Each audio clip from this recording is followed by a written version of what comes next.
Welcome back to Quick Snaps, brought to you by the Unanimous Decision Podcast, which is brought to you by the MTR Network. Thanks for finding us. Make sure you don't lose to subscribe in the iTunes Store to get all the UD Pod goodness as it drops. We're back, the only NFL weekend recap that you need, here to talk Week 3. Before we get into it, the lead story of the week is obviously the amount of protests and retaliatory actions against...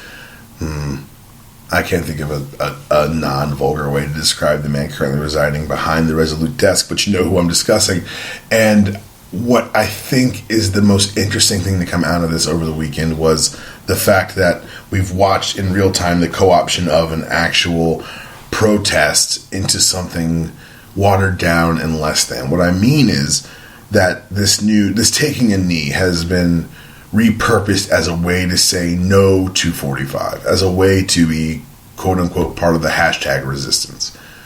What can't be lost is the reason why Colin Kaepernick kneeled, the reason why he doesn't have a job, and the reason why people hate him for it. That reason is because he kneeled in protest of the extrajudicial killings of unarmed black people by the police, by the state, and zero repercussions coming out.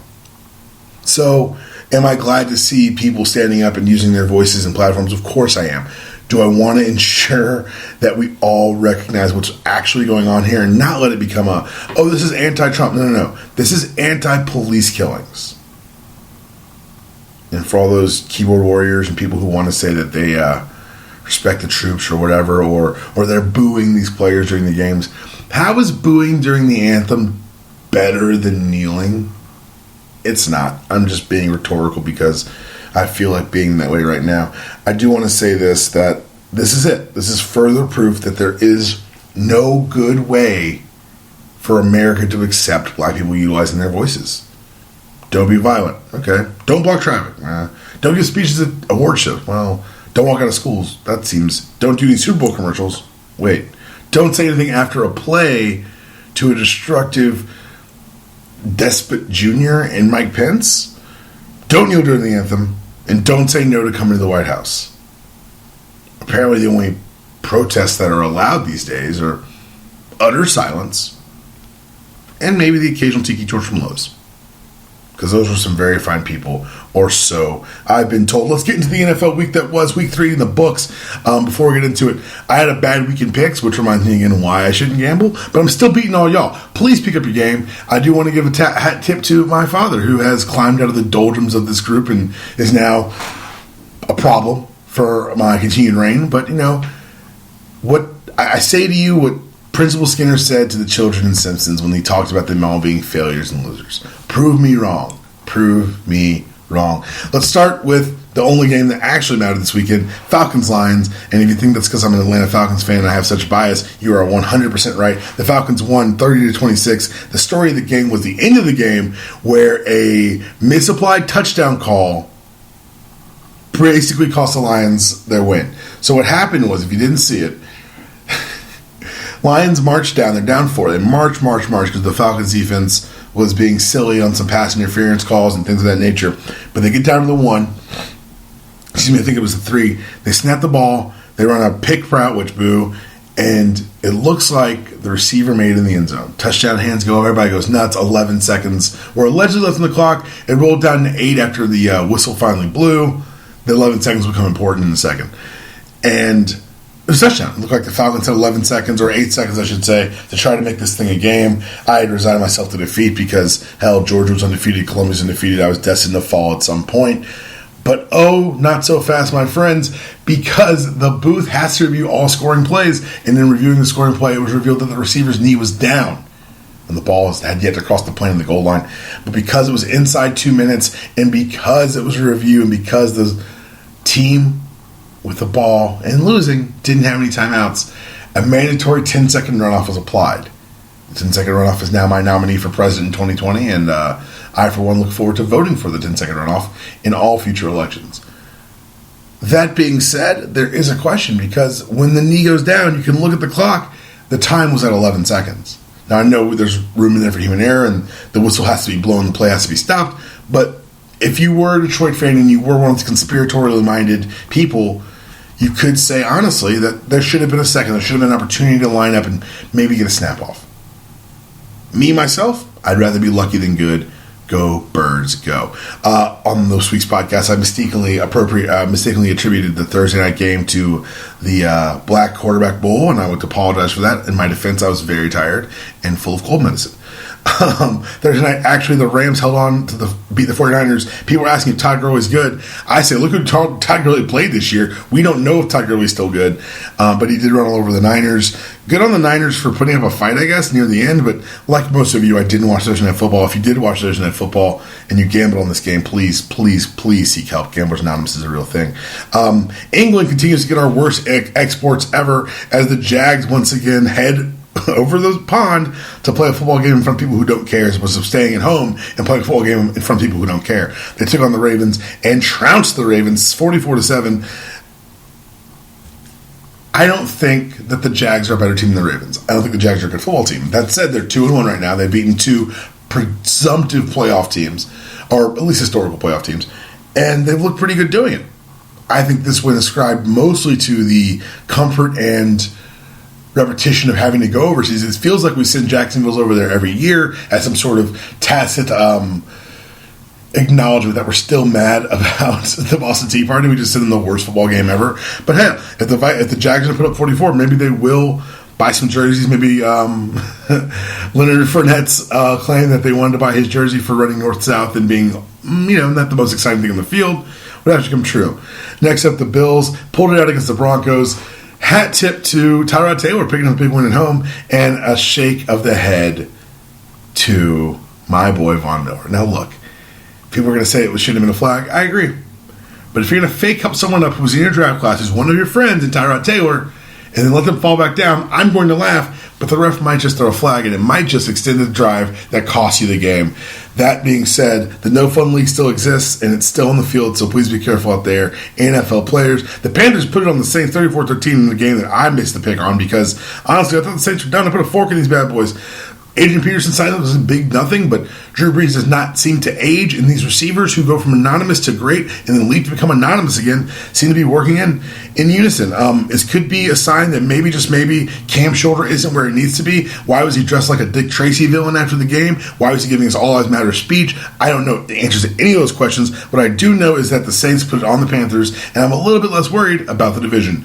The Steelers and Bears, the game went to OT. The Bears pulled out a win, but the story was Villanueva, an offensive lineman who served in the military and was a multiple tours, and decided to come out during the demonstration before the game. So the Steelers decided to stay in the locker room during the anthem as an effect to I don't want to put it on Coach Tomlin or anyone saying that they were avoiding the issue, but it did seem like that there was a team meeting and they agreed that this would be the best way to do it.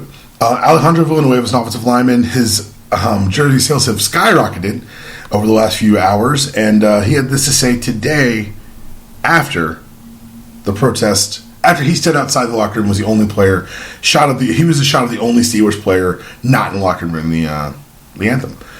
These are his words. This national anthem ordeal has gotten out of control, and there's a lot of blame on myself. Every single one of my teammates is supportive and extremely patriotic. I can honestly say that. He's turned back around when the Bears fan flag came in. He looked to his teammates, and then the anthem started. He couldn't walk out then. Villanueva said he made Coach Tomlin look bad. This is his fault and his fault only. He made his teammates look bad, and this is his fault only. He absolutely would have been okay if his teammates kneeled or sat during the anthem. That some players who have been kneeling during anthems have approached him before and after games and thanked him for his service. He continued, people die for the flag. There's no way else to put it. There's no other else that would justify dying for a mission. Unfortunately, I threw my teammates under the bus unintentionally. Every time I see that picture of myself, I feel embarrassed. For anyone who thinks Coach Tomlin is not patriotic as you can get in America, I'm offended by that. I don't have anything to say about the commander-in-chief and his decisions. Nothing to comment about what the president says. We as a team cared to figure it out. Obviously, we kind of butchered it. I'm not going to pretend I have some kind of righteous voice. I will support all my teammates, and all my teammates and all my coaches have always supported me. And that should be it. That should put an end to the racist dog whistles who are trying to utilize this man's service and decision to stand outside the locker room into something that says, oh, these players shouldn't be kneeling. He disagrees with it, so shut your mouths. I covered Colts Browns more than anyone human being ever should. The Colts did pull it out against DeShone Kizer and Hugh Jackson. The Bucs got it put on them by the Vikings, who are rolling out a Case Keenum. If you're wondering what one of those are, that's a backup quarterback who's not very good, but they still put it on the Bucs. Once again, making me less and less concerned about the division. The Texans looked great for a while. The Patriots went Patriots and won 36-33. The Jets put it on the Dolphins. Are the Jets not bad? Because they're bad. And wow, AFC East, NFC South, pick it up, kids. NFC East not looking a whole lot better because the Giants are finding new and hilarious ways to lose. 61-yarder from a rookie field goal kicker. Never happened before, probably won't happen again. And big moment for us. And a time to maybe start having that question, what if Eli's done?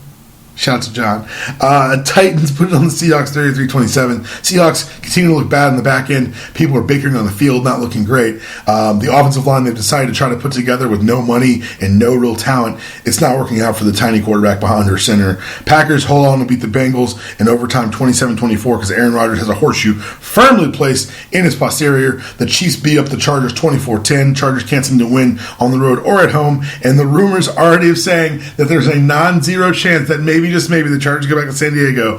The problem now is you've showed the people of San Diego you don't need NFL football. If you go back, what's the guarantee that the fan base is going to be resistant in acceptance to being your second choice? The Raiders fell to the Washington Professional Football Team in a pick that cost me my first fantasy game of the year. You don't care, but I do.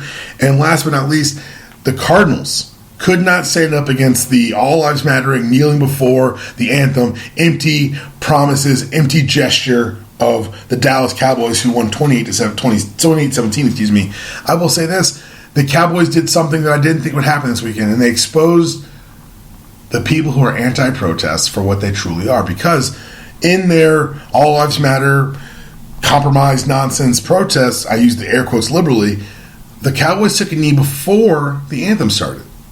The boos reigned in Arizona. Well, then why are you booing now? You're not disrespecting a flag or an anthem. Oh, you're mad because black people won't be quiet. And that's what it always has been. That's always will be until a loud enough voice demands change. So takeaways from the week. Remember what the protest is actually about. Don't let people co-opt it and thinking they're just saying, I'm anti-Trump. Look at me. No. You're anti-police brutality if you want to kneel. If you don't want to kneel, don't kneel. But if you're going to kneel, know why you're doing it. 8-year-olds in Atlanta know why they're doing it. You should too. And I don't want to hear any more about people saying, oh, they're protesting the flag or the anthem. Hey, people on hunger strikes aren't protesting food, and the Montgomery bus boycott was not protesting public transportation. Stop being willfully obtuse. Stop allowing these talking points to dominate the news waves. Be smarter. Educate yourselves and educate those around you. That was your show. This is your outro. See you guys next week. Welcome back to Quick Snaps, brought to you by the Unanimous Decision Podcast, which is brought to you by the MTR Network. Thanks for finding us. Make sure you don't lose to subscribe in the iTunes Store to get all the UD pod goodness as it drops. We're back, the only NFL weekend recap that you need, here to talk Week 3. Before we get into it, the lead story of the week is obviously the amount of protests and retaliatory actions against... I can't think of a non-vulgar way to describe the man currently residing behind the Resolute desk, but you know who I'm discussing. And what I think is the most interesting thing to come out of this over the weekend was the fact that we've watched in real time the co-option of an actual protest into something watered down and less than. What I mean is that this taking a knee has been repurposed as a way to say no to 45, as a way to be quote-unquote part of the hashtag resistance. What can't be lost is the reason why Colin Kaepernick